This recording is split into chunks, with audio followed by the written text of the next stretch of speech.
Welcome to another expert interview for the Traffic Manual. Today I'm talking with my friend and colleague, Nick DeSabato. Nick, tell us a bit about yourself. Hi there, Kai. I am Nick DeSabato. I'm a designer and writer from the city of Chicago. I run a consultancy called Draft, which you can take a look at draft.nu. I write books. I yell on the internet. I do lots of stuff. It's all a riveting tapestry. Well, hey, I'm excited to have you today because I wanted to chat with you, consultant to consultant, marketer to marketer, just about what you've done in the past to attract clients. And recently you started doing more podcasting, how that fits into your, I hate to use the word marketing plan, but your marketing plan overall.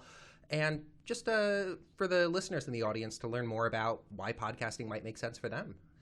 Sure. Well, I'll talk a little bit about what the marketing plan is because you love that term so much. It's kind of threefold. I have a mailing list. You could go to draft.nu/letters if you hate yourself and want to sign up for it, where I just write a letter to somebody every week, and it could be you, about whatever topic that I so desire. And I've been pretty freeform with it. Like, I use it for launches, and I use it. It's a huge cornerstone of my business, and it has a lot of readers, and I'm really grateful for that. But it really runs the gamut. So if I want to talk about that one time that I got drunk in Canada, I'm going to talk about that one time I got drunk in Canada. If I want to talk about, leveraging A/B tests to build value for your business, then I'm going to talk about that. So it really depends. The other two are a little bit more rigorous. I do podcasts. I never say no to promotional opportunities. So I've definitely interviewed on Skype with 8th graders doing their capstone project in grade school. And probably their only person that's ever going to see that or care is their teacher, and I don't care. It's still promotion. It's an expert. And I was in 8th grade at one point listening to Tool and hating myself. So I feel like that's a little bit more ambitious, like interviewing people and actually doing things with your life.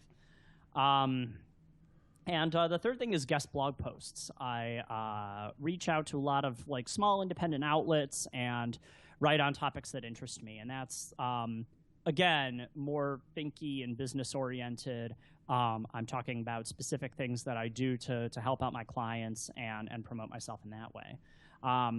So podcasting has been the majority of that sort of outreach work. And I found that this might be a topic worth talking about. Every time I end up guesting on a podcast, I get their audience too, right? Mm-hmm. But every time I post to my mailing list, I'm getting my audience. And my audience they've already been converted, right? Like they know me, I hope, and they know what they've gotten themselves into a little bit. And but on a podcast, I'm being introduced to an entirely fresh audience, or mostly a fresh audience. I can promote the existence of the podcast to my audience, but then you're doubling the audience, which is terrific. Yeah. Now, that makes a lot of sense. So podcasting gives you this opportunity to sort of reach out of the box, get in touch with new people who might not, who probably haven't heard of you already, and some portion of them are going to naturally say, hey, I want to learn more about this Nick D guy. Show up on your site, sign up for your newsletter, and become part of your growing audience. But prior to that podcast, they didn't know who you were from Adam. Right. Yeah. And, I think it's also important to keep in mind, the podcast owner doesn't know who I am either. And so I have to usually be introduced to these people, or I have to do direct outreach. I have an assistant who develops leads for me so that I can go and personally reach out and be like, hey, I'm Nick DeSabato. I've been on these episodes. If you're interested, we can talk about these topics. Shoot me back an email, and we'll book a time for it. Mm-hmm. People are generally amenable to that. I get a lot through intros with colleagues, and I find this is something I say a lot, work begets work. If you end up guesting on a lot of podcasts, you're going to become known as somebody who guests on a lot of podcasts. And you're going to get a lot of expertise about how to interview effectively. So This particular conversation is, we're very comfortable with each other because we're friends, but I know how to do a good interview. And I know, but I learned that it was a skill that it took me a long time to build up, right? Mm-hmm. It's not something that I just came out of the womb knowing how to interview effectively. I put together a bunch of crappy interviews that sucked and everybody hated and no one listened to. Mm-hmm. And my mom was like, Nick, you really shouldn't have done that. And I was like, I know, Mom, thanks. Right? So run it by your mom. That's another tactic. But moms aside, the system of getting on podcasts, giving a good interview, understanding how it all fits together, it's a learnable skill like learning how to play the piano. It's not magic granted upon thee by an ancient wizard. It's, oh, you start out sucking and eventually you suck less and eventually you're pretty good at it and you don't realize those transitions have happened. In these sorts of points, you only see the end game, right? You see the famous person getting on an interview, and you don't know what they actually struggled to do. You end up slogging through a sea of garbage, both in terms of your own skills, your own imposter syndrome, your own battles that you're fighting, in order to have a successful business, know what you're talking about, and get in front of the right audience. Like you're just, it's like drawing, right? Nobody learns to draw by, being a perfect drawer and then you know how to draw. You don't like learn all of the skills and then start to draw. You learn how to draw by drawing horribly for a very long period of time. And you're going to be speaking horribly for a long period of time. If you set up that expectation, it helps you squirrel up the courage to soldier through that. So yeah, does that make sense? I'm reminded, it's like almost a trope now. The story of the 2 ceramics classes, start of the year. Teacher tells one group, hey, we're going to grade you on the most perfect vase you're able to make. The other group, it says, we're going to grade you on the quantity, the weight of pottery you're able to make. And, if you make at least 100 pounds, you're going to get an A. Less than that, you get a B. And at the end of the year, well, the group that was focused on just producing a large volume of work was producing the best quality of work because they were like, okay, my goal here is to just ship a ton of shitty pots and get to my 100-pound mark. And, you throw 100 vases and you're going to throw a decent vase. The group that was focused on it has to be perfect never really got over that beginner's hump because they were so afraid of, well, if it's not the best one, I'm not going to get an A, I'm not going to succeed. I think it's directly applicable to what you're saying about these skills as a guest interviewer, as a marketer, as a podcaster. You're going to need to practice to get better at the skill. And I think the takeaway for this, at least for me, I'll be entirely honest, and this is going to sound incredibly cavalier, but I personally right now am not focused on the quality of the conversation we're presently having. I'm focused on the conversation. I'm focused on having, listening to you and echoing this point back and doing it in a way that is thoughtful and contributes to the conversation. And the more you think about making points, okay, how do I make a point? I know this is terribly meta, listener, but please bear with me. Like, the more you focus on making the points, the better points you're going to make. And the more you focus about, I'm going for broke, I'm going to have the best podcast appearance of my life, it's in front of an audience of 48,000 people, you're going to be paralyzed. The more you think about the quality of your work, the more it's going to give you stage fright. And I have known and felt that better than a lot of people. I will give one example. I wrote a book called Cadence and Slang about interaction design in late 2010. It came out, and 2 weeks after Cadence and Slang came out, my friend and colleague Chris, he was like, "Hey, you were really good. I really like this book. I'm giving a talk with 2 other people at South by Southwest Interactive, and I know you're going. So how about, this one person dropped out because she's about to have a kid. Can you replace her?" I was like, all right, what's it about? Well, it's about interaction design. I'm like, great, I'm in. I'm going to give a talk about interaction design at South by Southwest. Where's it at? Ballroom A, 3 p.m.? Okay, great. Ballroom A, whatever. If you've been to South by Southwest, you know what Ballroom A is.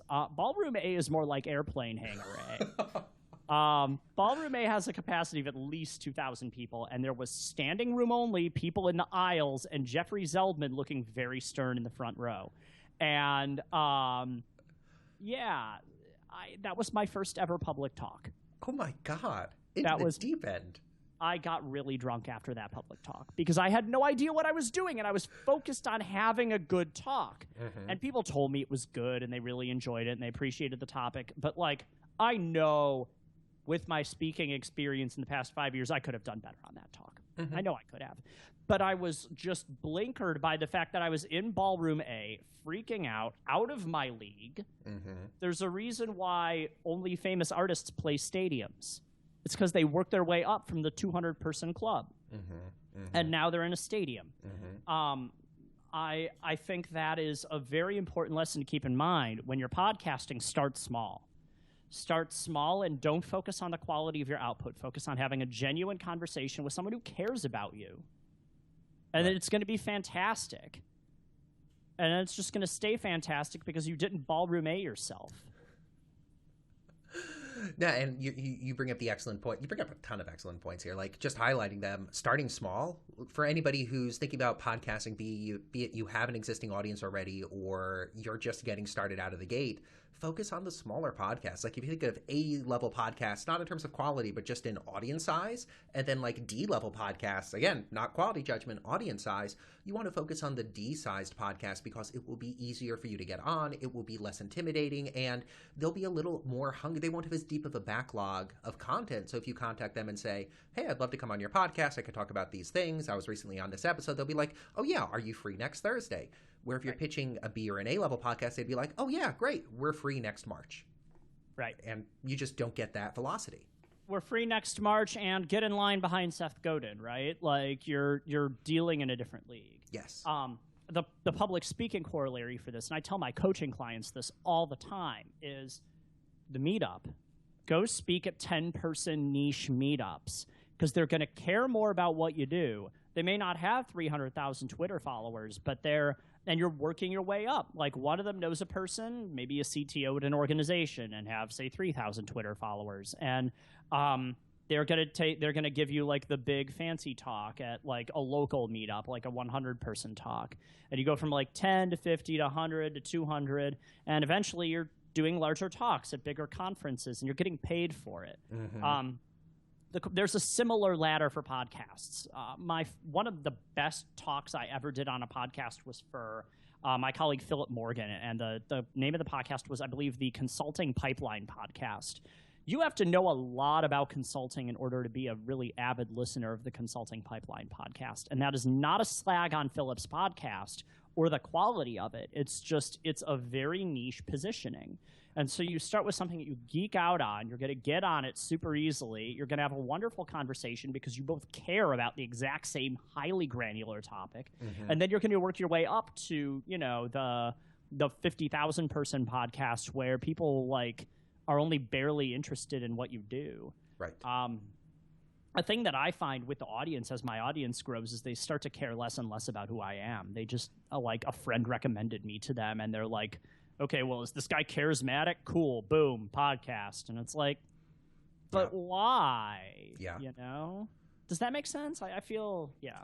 And I think part of it is as podcasts grow larger or podcasts have a larger audience, it switches from I think of an audience as being a small, intimate group of people listening to you perform. I think of listeners being a larger, diverse group of people who are there, the stadium crowd, versus the niche people showing up for the house show, the 20-person house show. And when you're pitching the stadium, when you're pitching the larger podcast, they're looking to fill a slot to have content for their listeners, for better or for worse for you.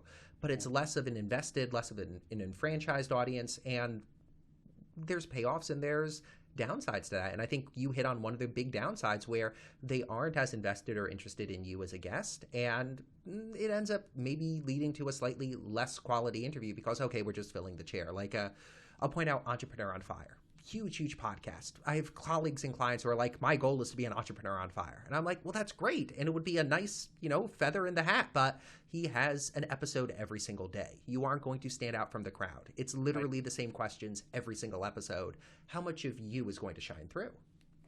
And yeah, I think the more likely you are to work with the experienced interviewer, the more likely you're playing the interviewer's game.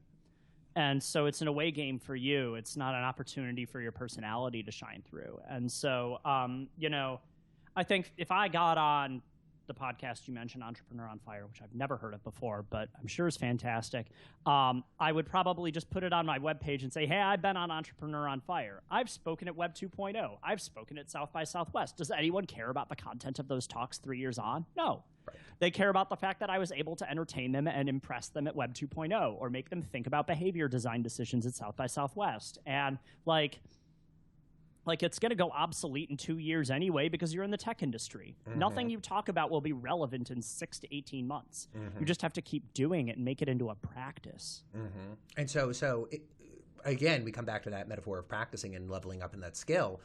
By making it a practice, by being on podcasts consistently, the content you're speaking about might change. The topics you're talking about might change, but you're going to go from, I've never ridden a bicycle before, I don't know how to do this, to, hey, I'm riding half centuries and it's easy for me to hop on the bike and just bust it out because you've developed that skill. There's a fitness app called Couch to 5K. It's very famous, and it is exactly what you think it is. It is a running and workout routine that takes you from being a sedentary slob to running a 5K. And I think it's in like a very short period of time, too, like a month or two, where you're going from, I can't work out, and you're not buying the app. You're buying the 5K, right? You're buying the capability of running the 5K. And this happens in any product, or any design decision you see. But with podcasts, you go on the podcast, they're having you on in order to make a better podcast. They're not having you on in order to fulfill Nick DeSabato's ego, which, while very large and enjoying that it gets fed, like, that's not the point of it, right? So I think that's important to keep in mind. Yeah. So jumping off a bit from that, when you are on a podcast, what does having a successful podcast look like for you? Well, there's several like results that are and aren't related to me. I'll be selfish and talk about the ones that are related to me. Gets people to buy my book, gets people to sign up for my mailing list, gets people to read more about who I am. If those metrics happen as the result of a podcast appearance, that's terrific. I feel really great about that. There are metrics for them too. If it becomes a well-downloaded episode, that is a smashing success, right? Because it means that I was able to benefit them. If it results in intros from them for more podcast appearances, if I can come back on the podcast and talk more about what I'm doing, fantastic. Anything like that, like, and none of that is like, you're kind of doing business goals by adding these metrics around it, but you're also helping the other person make a better podcast. And you have to recognize that to a degree, it's a selfless act. You're taking time out of your day. You love the sound of your own voice, but they do too, right? Because they're fueled by it in order to have more podcast episodes. So I think that, you need to recognize that you're helping them too. If you just come in selfishly motivated, they'll be able to smell it. They can smell a fraud from miles. Anybody who runs a podcast and gets people begging to go on episodes and stuff like that. I haven't even started this yet, but I'm thinking of coming out with a podcast in a few weeks, and people are all like, I'll be a guest on it. I'm like, you don't even know what the format of the podcast is. You don't even know what it's about. For all it is, it could be the Chartreuse podcast, where I just talk about my love of VEP green Chartreuse every day, and you're a consultant, and I'm going to have you on and be like, which vintages of VEP green Chartreuse have you had in the past 6 weeks? And you're going to look blankly at me, and it's not going to be a very good podcast episode. We will not have fun in this scenario. You will have fun. I'll probably be drinking Chartreuse on the Chartreuse podcast, because what else? So I'm going to have fun, but I'm going to be like, where's your snifter, John? And John, nameless person, is going to be like, oh, God, I'm Mormon. I don't drink. And I'm going to be like, well, you picked the wrong podcast now, didn't you? Through this example, you bring up a really, really excellent point that I touch on in the traffic manual multiple times, like beyond your love of Chartreuse, which has its own chapter in the book in the extended edition. Reasonable. As it should. Thank you. But the idea that when you're pitching a podcast, like, there's 3 different things you could try to pitch. You could try to pitch the host on, like, this is why being on your podcast would be great for me as a guest. And the host will just be like, I don't care. This isn't valuable to me. You're talking about yourself. You could pitch on why it's valuable to the host to have you on as a guest. And you're a little closer to the money there. Like, you're framing things in terms of the value to that other party. But really, I think the most valuable way to approach is to say, this is why your audience will find value in hearing me as a guest, because the host's job is to entertain their audience. If you're framing your pitch in terms of, this is why your audience will love hearing about my 15-year experience with a Chartreuse and my controversial opinions on it, well, the host is going to say, my audience would love that. It has to be a mutual win-win, right? And it's not just, there's a third party involved. And I think you hit on this perfectly. The third party is the audience. What's in it for the audience? Because it's, when I talk as an interaction designer on products, I'm not saying what's best for you, which hurts. I say what's best for the nameless customer that's out there, Joe Q Public, that's wondering whether or not to buy a product. because they're the only thing that matters. The goal is to make a product that people want to buy or download or invest their time and attention in. I did an extensive survey of my mailing list for a bunch of podcast resources and asked them, like, why do you listen to podcasts and what do you think of in your podcast listening routine? And the number one thing I got was people having 500 unlistened episodes on their podcast and feeling bad about it. If that's the case, their time and their attention are the most precious commodity that you are trying to siphon away. Make it count. Yeah, that's it.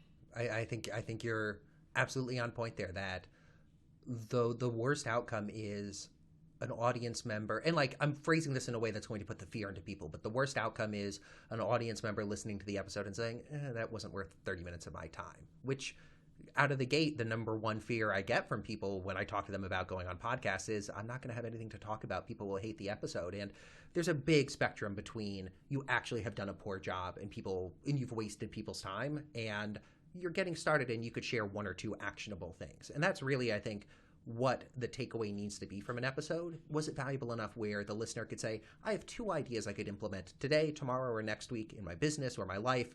And I mean, that is a takeaway. That's what you expect from a blog post or an article. A podcast is of a similar weight. Let's say that every time you guest on a podcast, exactly 10 people listen to it. Just thought exercise. Sure. And you're going to guest on 20 podcasts, and that means, every time you have 10 listeners. And the first podcast you do, because as we've previously established, it's going to suck and be terrible, maybe 2 people will feel like they enjoyed listening to the entire thing. And then 3 or 4 more are going to get like maybe 10 minutes of value out of it, or they're going to get 1 or 2 interesting points or something like that. And then the rest of them are just going to be like, nope, unsubscribe, we're done here. Those 3 groups, obviously it's a spectrum, and the middle group is probably going to be pretty broad. But the more you do it, the less time you're going to waste. And by the time you've done episode number 20, we're going to talk, say, 6 people will get a lot out of your episode. 3 people are going to get a little bit out of your episode, and 1 person's going to be like, whatever. You are never going to please everybody. And really, you shouldn't try to please everybody. If I anger and upset somebody who's listening to me right now on this traffic manual add-on, then I'm doing my job because I have an opinion. And I find the people that I want because I have an opinion. So there's kind of 2 things going on there, which is that, like, you're never going to be able to please everybody. And by my highly logical estimations, that is a very good justification for how I'm able to be an insane firebrand. And I completely agree here. Like, the worst outcome really is people being like, see, it was okay. And, like, you really want it to fall into those 2 camps of, like, I loved it, or I really disagreed and did not like it, because those are the people who have engaged with it. The worst you can be is mediocre and forgettable. That's every artist's fear.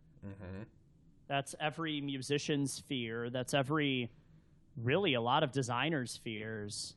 You want to make an impact on the world, and you don't do that by being timid. Yep. Yeah, there's a game designer I follow online who writes about the process of creating games and creating expansions for games, and he's very involved in like the play testing and the development. And he says when they're building a new expansion for the game, sometimes they have sessions where it's like, we discovered a ton of great and interesting stuff. Sometimes they have sessions where it's like, this completely sucked. Like, we went in a direction we did not expect. This was terrible. Right. And those are good. The worst ones are where it comes away and they're like, we kind of learned some things because it was middle of the road. It was mediocre. It didn't push them in either of those polarizing directions, which is where you want to end up. Right. And you want to do this in a way that doesn't make you an actual jerk. Like, there are some people... Actually, no, I should say. You can be a jerk on a podcast. Don't be a jerk in real life, okay? I know a lot of people who come off as, like, really pointy on podcasts or in talks, and they're kind of jerks. And then you talk to them on Twitter, you talk to them in real life, and they're, like, the warmest kind of souls. So, like, don't, if you choose to go the jerk route, don't let that consume your personality. I try and do it in a way that's I don't know, firm but warm at the same time. And I think that works well for me, but like nobody ever got anywhere on a podcast without developing their own distinctive voice and trying to actualize themselves on that front. And that's something that I think developing a distinctive voice is something that you come to with time. When you're first starting out podcasting, you might be experienced as a writer, but it's a slightly different medium, and it's going to take time to figure out how you podcast, what your voice is as a guest.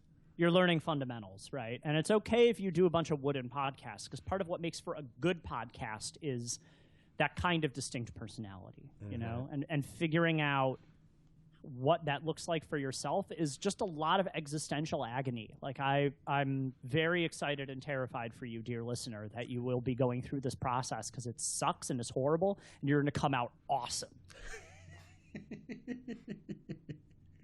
And it's true. It's hard. Like, it's hard to develop that. I mean, as somebody who's tried to develop his voice as a writer over the last year, I know it's very difficult. And like, it was a lot of nights of staring at the blank page and being like, what exactly do I want to sound like? And I just threw myself into podcasting, and sort of my natural voice came through, and like, oh, okay, it was easy for me in that sense, but it's not easy for everyone. It's not easy as you develop those skills. And it's something that you start to think about and wonder, how can I get better at this? What do I want that voice to be? Right. Yeah. And nobody can answer that for you but you. Right. Some people might be able to come in and give you really good actionable feedback. But I think you're probably, that's like a once a year thing. You're probably not going to get very good feedback. You're going to get opinions and armchair analysis, and you're going to want to throw most of it away. But yeah, I mean, that's what happens as you kind of level up over the years. Yeah.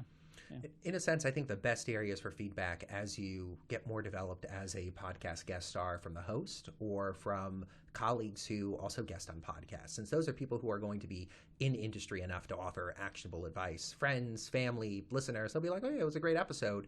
But the host will be like, your answers weren't as on point or weren't as actionable as I hoped. And like, that's advice you could take to the bank. That's very, very good point. Another way I've gotten value, just to build on that, is when I go on podcasts that clearly get an insane amount of guests and or have an assistant managing the process, you end up getting onboarded in this incredibly effective way. You get like a tome of documentation, and a lot of it is like tips for like how to prepare your room for a podcast, how to reduce echo, recommendations for specific microphones, and just tactical stuff that nobody bothers telling you about. There's Dan Benjamin has, I believe, podcastguide.co. That's a good place to get, I think most of the equipment you're looking at in this frame right now came from there. And probably, I think Kai and I, you have the same mic stand. It's a Rode. Yeah, right. Hi, there you go. And yeah, I think that like keeping those things in mind, like you're working on tactical stuff, but the broad strategic stuff about what your voice looks like and what your strategy looks like, those are business decisions, and they pretty much have to come from you. You might be able to get some feedback from like a bootstrapper mastermind if you have friends or colleagues that are helping you along the way, but really, you just got to sit down and do the work. And it's hard and worth it. It's entirely worth it.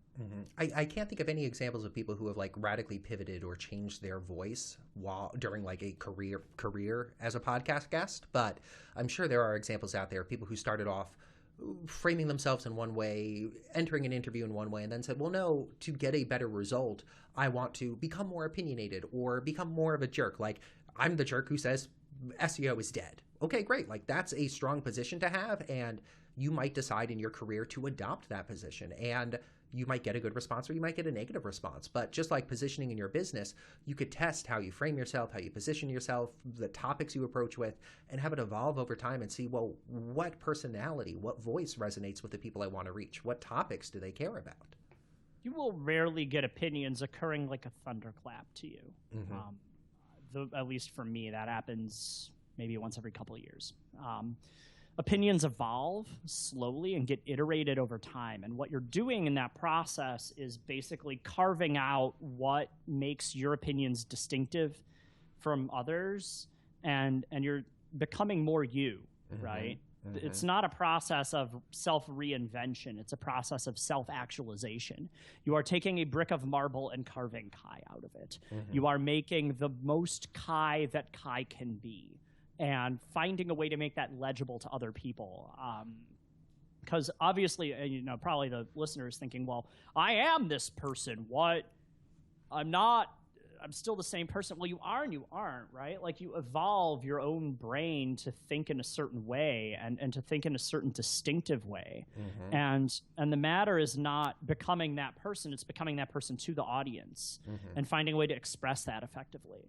And it's a practice, right? Like, I don't think I'm ever going to be 100% able to be Nick D on a Skype call that's going to be turned into a video, like, but I'm more and more there every day. I'm less and less wrong about the way that I work and the way that I think. And I think that's all you can hope for, is just being less wrong about it. Yeah, slowly getting better at it. Like, I mean, I think you or Patrick McKenzie came up with this phrase about failing your way forward. What's the phrase I'm trying to remember? Patrick McKenzie came up with that, and I quote him frequently. What is it?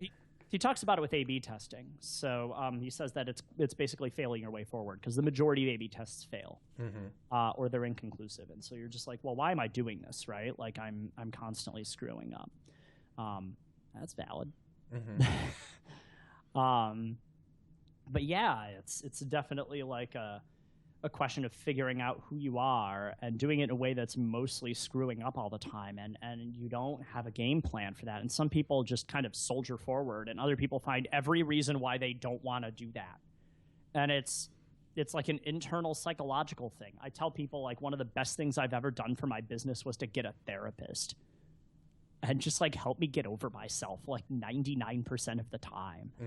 And it sounds weird because this talk was initially about podcasting for consultants, and I don't think that a tactic of get a therapist would be on typical podcasting for consultants guide, but, like, that's how you find a way to fail in these ways and be okay with it. You could lose a client and be okay with it. You can get a new client and negotiate yourself effectively and be okay with it. You can screw up a podcast, dust yourself off, and move on. And all of those things are valuable, right? Yeah, and just echoing on the getting a therapist point, definitely one of the best business decisions and personal decisions I made in the last year was, like, start seeing a therapist, because it made the scary things less scary. Just as, like, I was working on this book. Like, there were times when I was like, I am fucking freaking out. And my therapist was there to offer advice and make it a little less scary. Same with interviews I've booked or clients I've gained and lost, or just any part of it. Having that person there made it less of a mountain and much easier for me to say, like, oh, this is achievable. This is doable. Like, I'm going to practice. I don't have to be afraid of practicing. Yeah, it's fear. That's what it is. It's stage fright, because you're recording yourself. And even though it's a conversation with somebody else, it's going to be put out on radio eventually. It's what podcasting is. It's just radio. All of the media is the same. Right.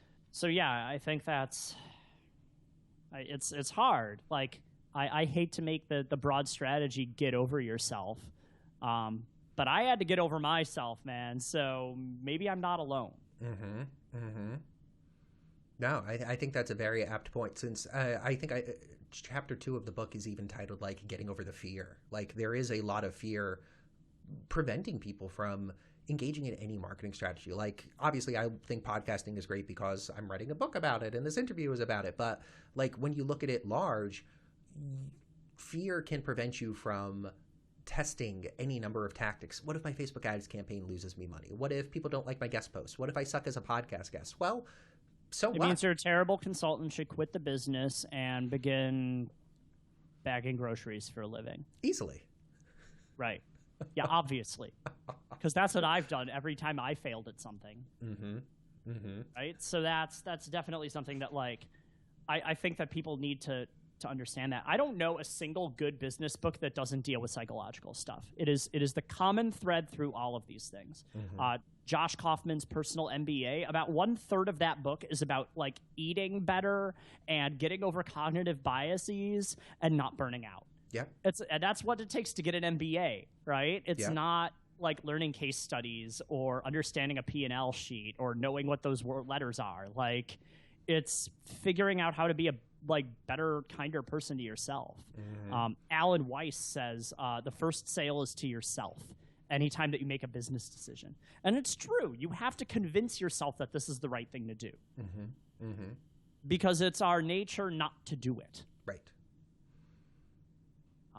So, yeah, I think that's, any business book. Philip Morgan talks about the fear in changing your business's positioning, because it could be your paycheck, it could be your family, and yeah, that's terrifying.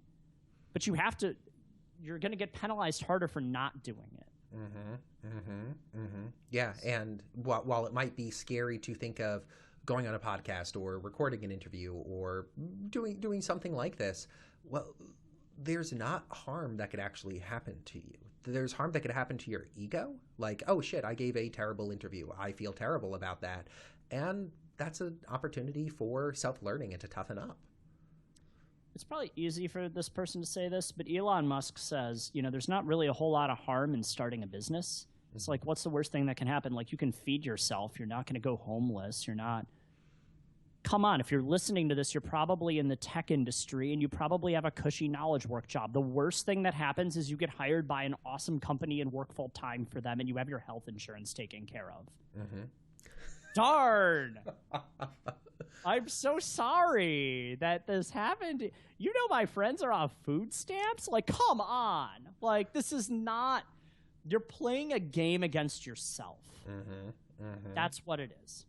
This got very far away from podcasting, but I think it's important. I think it is. Now it's going to wherever. I always think of these, wherever they end up, it's where they needed to end up. It's the right direction. This needed to end up here. Yeah, I've been thinking about it a lot. Like, what's the worst thing that happens to me? Like, I basically have like an open job offer at like one of my favorite design agencies in the city if I ever decide to quit. Yep. Like, people keep taking me out for drinks and like, if you ever want to like not do draft anymore, just like a creative director role, just like, and I'm like, great.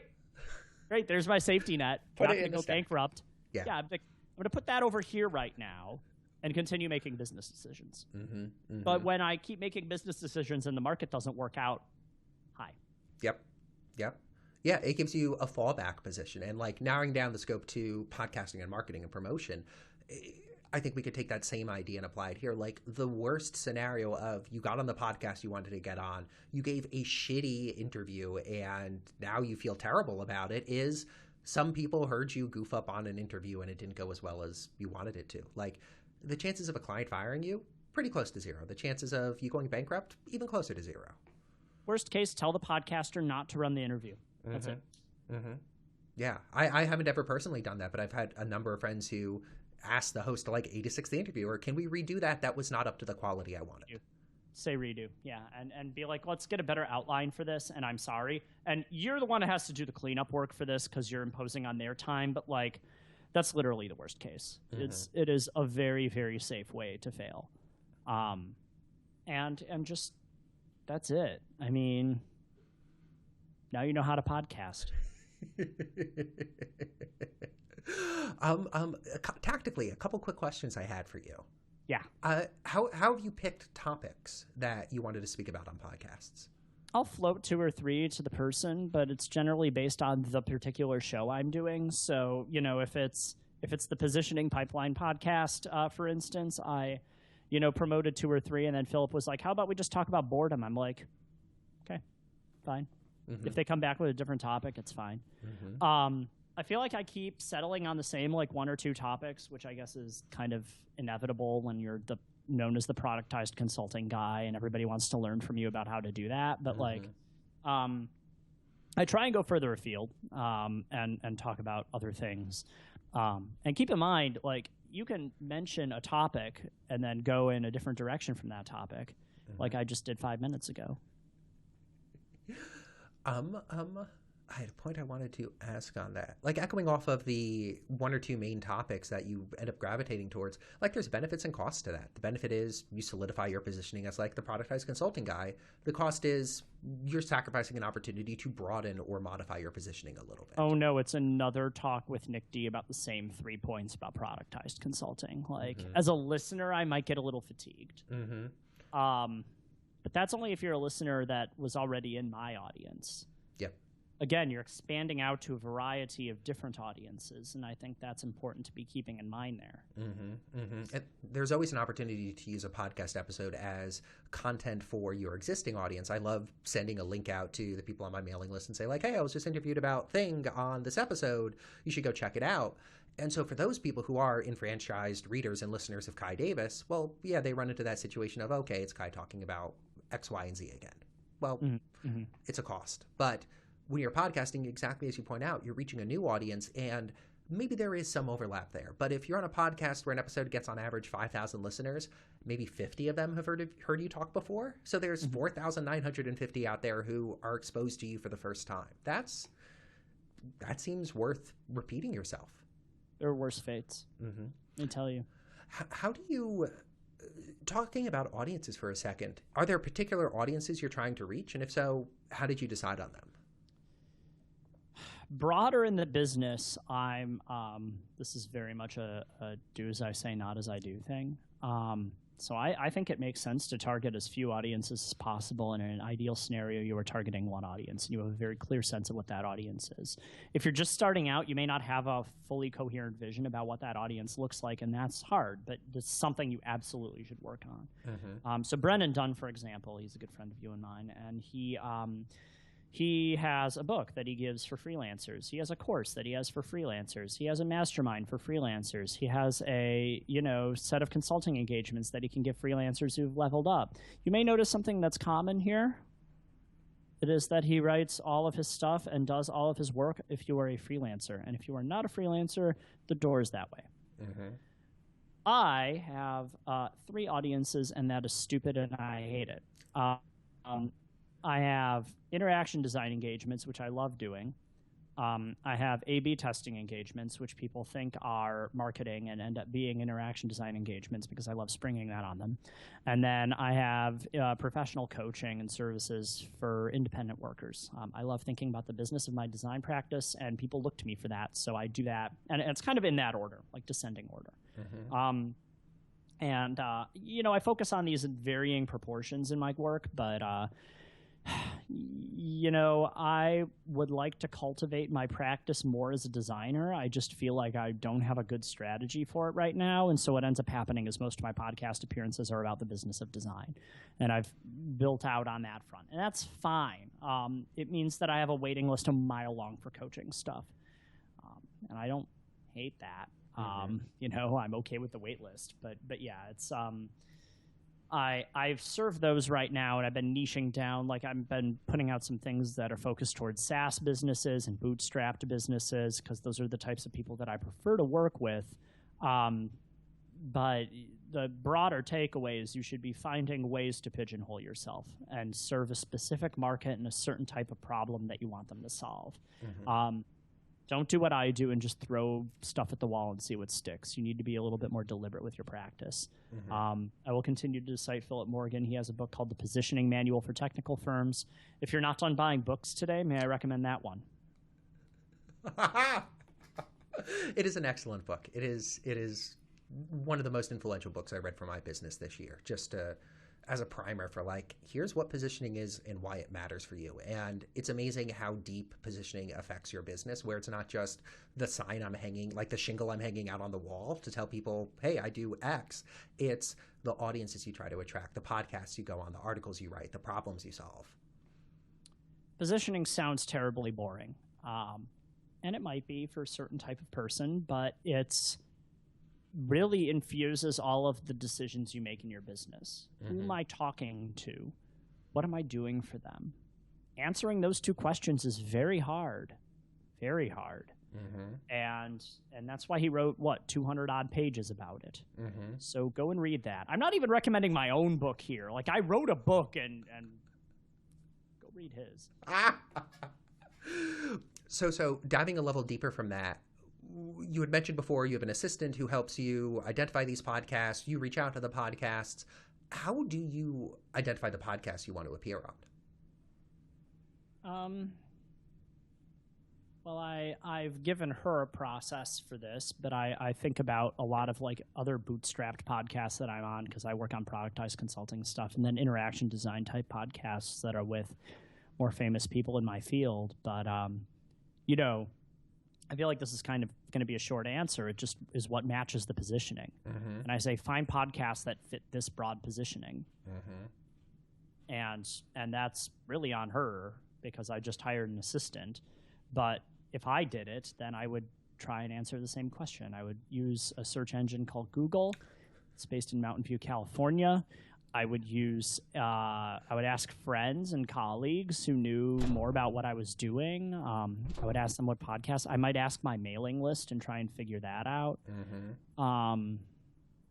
Yeah, I don't know. No, just internet sleuthing, man. Yeah. No, and you hit on the same points I hit on in the traffic manual. Talk to your friends, talk to your audience, search online, see one point you didn't touch on that I think is also valuable is figure out who someone similar in your industry is with similar positioning or trying to reach the same audience, and then internet stalk them and figure out what podcasts they've been on. So if you were going after the bootstrapper segment, well, pick a bootstrapper and say, what podcasts have they been on? I'm going to pursue the same ones. Yeah. I mean, research might be the easiest part of it. It's just finding things that resonate with you. Mm-hmm. It's finding things that, you know, is this the kind of stuff you would want to listen to? Mm-hmm. Okay, great. Does that mean it's because it's incredibly famous and amazing or because it fits your niche? If it's incredibly famous and amazing, pitch them in a year. If it's in your niche, pitch them in a week. Mm-hmm. Mm-hmm. That's it. You don't need to overthink what you like or don't like. You know your taste. Right. You know it. And you know when you feel squicked out about going on a given presentation. So yeah, I think it's not as hard as people think. I don't know. Maybe I'm just really good at research. I don't know. I think, I mean, we come back to that, the metaphor of practicing. I think it comes down to practicing. Like the first time you start applying these principles, it's going to be hard and feel challenging. The 10th time you apply it, it'll be like, oh, I know how to research and find a podcast. I know how to pitch. I know how to give a good interview. But you only get there with time. You get there by failing your way forward, by having a few rocky interviews and figuring out what does and does not work. Yeah, and just not settling, right? And again, you have to make it, I keep talking about podcasting as a practice, and it's just something every week, pitch it to one person.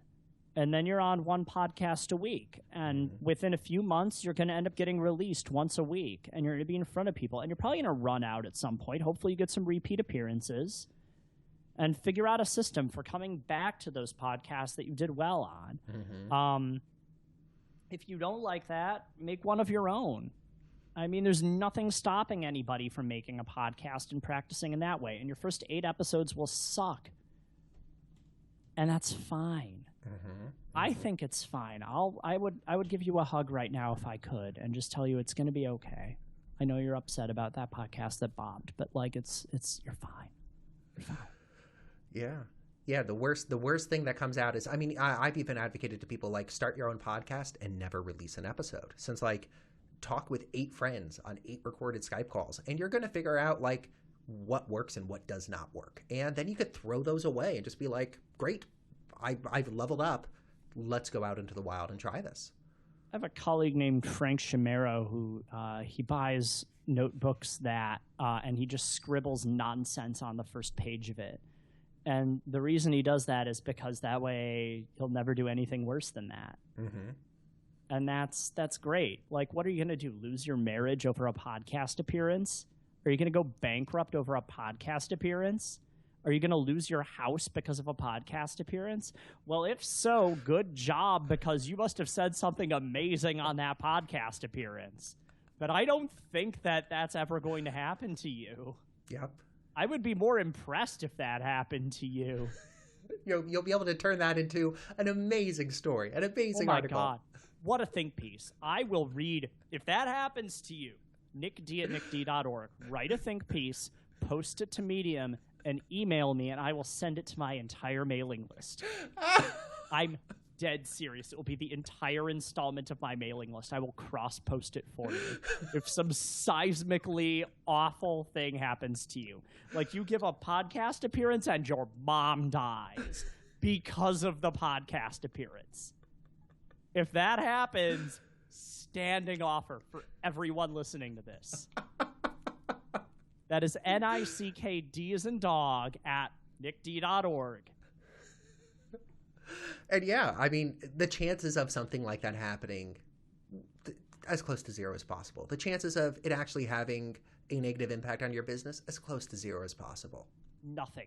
Mm-hmm. I feel very safe making this incredibly highfalutin claim. Like, I'm going to forget about it in an hour because I know that it's never going to be actually collected on. And I'll feel very sorry if no one got fired for podcasting unless you had it in your contract in your work, in which case quit. Or change the contract. Right.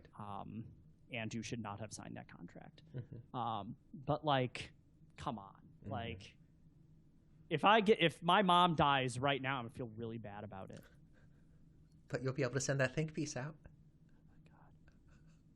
Thought Catalog is going to hire me. It's going to be amazing. Can't wait. Hell yeah.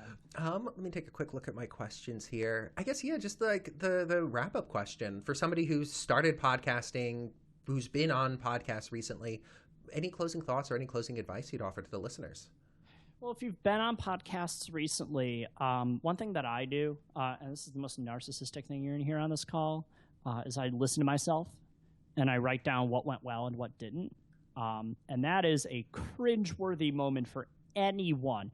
You hate your own voice. You hate your own delivery. You have to face it. You really do. You have to go and analyze yourself and figure out ways to deliver better. I say less as a result. I actually show more emotion as a result now. You wouldn't believe how wooden my early podcast appearances were. You learn how to be comfortable in front of the media. Kai, right now, you're the media. Like, anybody who interviews me on a podcast is the media. So go back and listen to yourself and figure out what you're doing right and what you're not doing right, what points you want to hit. Write them down and put them on a Post-it note below your monitor the next time you give a podcast appearance, and it's going to work out really well for you. On a meta level, it's going to be so interesting for the people listening who are watching these, because over the progression of the interviews, they could just hear me say again and again, every single person I've interviewed has said that exact point. Like, go back and listen to them. Or me sharing, like, how scared I am. And, like, my biggest flaw as a podcast guest right now is I do not go back and listen to my episodes because I am paralyzed by hearing myself talk. And I could have friends, like, email me and be like, it's amazing. No go. Okay. I have a solution for this. It's called Blanton's. It's a 6-year-old bourbon. I believe it's made by Buffalo Trace. There's a little horse on the top. It's made out of pewter. It's very cute.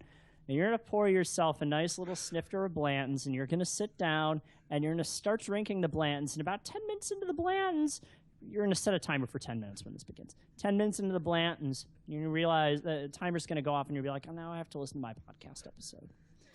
And then you're going to take your pad of paper and pen, and while continuing to drink the Blanton's, you are going to analyze yourself. And everything will be okay because you have Blanton's in front of you. No, and that's the perfect advice I think that I myself need, and anybody who has that same fear needs. Like, be it a drink or not, setting the time, making the space, being deliberate about it, saying, like, this is the time where I'm going to listen to that podcast episode because it's going to be how I get better at it. It's going to be continuing to practice my craft. Great musicians don't say, I'm never going to listen to any of the studio takes. I'm just good enough on my own. They say, I'm going to analyze the shit out of them.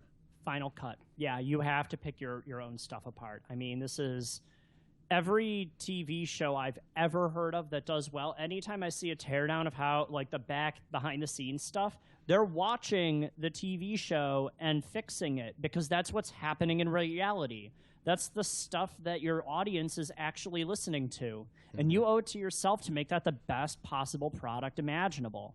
And that's why there's Blanton's. Because your microphone costs you probably $150 and Blanton's is $80. You can afford Blanton's. Make it a business expense. I don't care. If you don't like Blanton's, Bruichladdich is great. It's not a very peaty Scotch.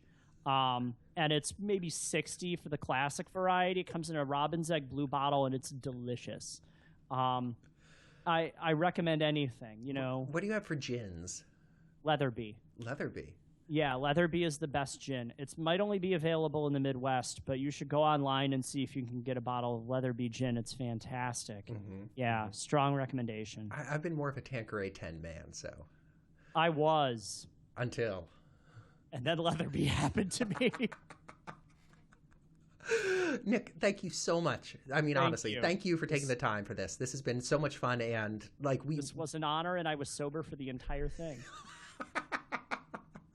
And the canonical question, if people want to learn a little more about you, sign up for your Abysmal mailing list, where should they go? If you want to have some regrets in your life, you can sign up for my mailing list at draft.nu/letters. If you chop the letters from that, that is my business's website. If you want to know more about my book, you can go to cadence.cc. And I'm Nick DeSabato, Nick D. And thank you all so much for taking the time to listen to me. Excellent.